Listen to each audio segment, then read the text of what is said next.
Hey, you guys, we're going to read Runt Chapter 15. Despite the hours that had passed, the trail was easy to locate.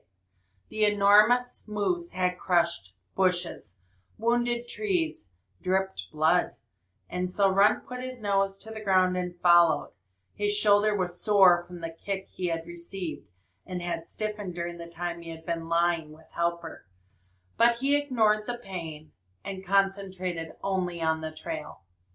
He would help Biter. He would help Biter bring down the moose, and when they arrived home to the pack, their faces bloody, their bellies full, dragging a chunk of meat between them for the rest to feast on, they would both be heroes. Even he, Runt, would be a hero.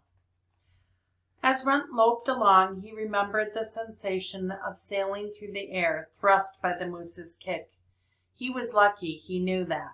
The kick had only thrown him, not crushed his skull or broken other bones. But even remembering this, he stayed on the trail. He needed food. They all needed food, and with food would come a place in his family.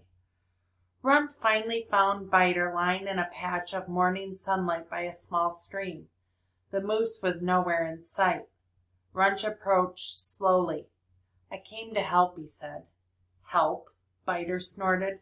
"Some help you would be. It's your father I need. Your father and Hunter and Helper and—" "Helper is dead," Runt interrupted. "Silver," Biter finished, as though Runt hadn't spoken. "Silver is a fine hunter. I would be glad to have her at my side." Runt sat down next to the white wolf, just sat there and watched the stream burble past. "We could have taken that moose, you know," Biter said at last. If we'd only stayed together, we could have run him to ground and taken him. Our bellies would all be full by now." "I know," said Runt. "He's a coward," Biter added. "Who?" Runt asked, but of course he knew that too. "Who?" a voice repeated from a spruce tree nearby. "Who?" Owl with his endless foolish questions. In any case, Biter didn't bother to answer either of them. When Biter and Runt arrived back at their new site, the pack had scattered over the hillside. There was very little activity. Even the pups lay still, not pouncing on one another, wrestling, or investigating whatever moved in the grass. King was in his usual spot as Biter and Runt stepped into the clearing. King's gaze slid across Runt and settled on the white wolf. But what those amber eyes saw, Runt could not even guess. Did his father know that he had followed Biter, ready to help him take the wounded moose for the family? Silver lifted her head to acknowledge Runt's return, but she didn't rise to welcome him, not even to give him another wash.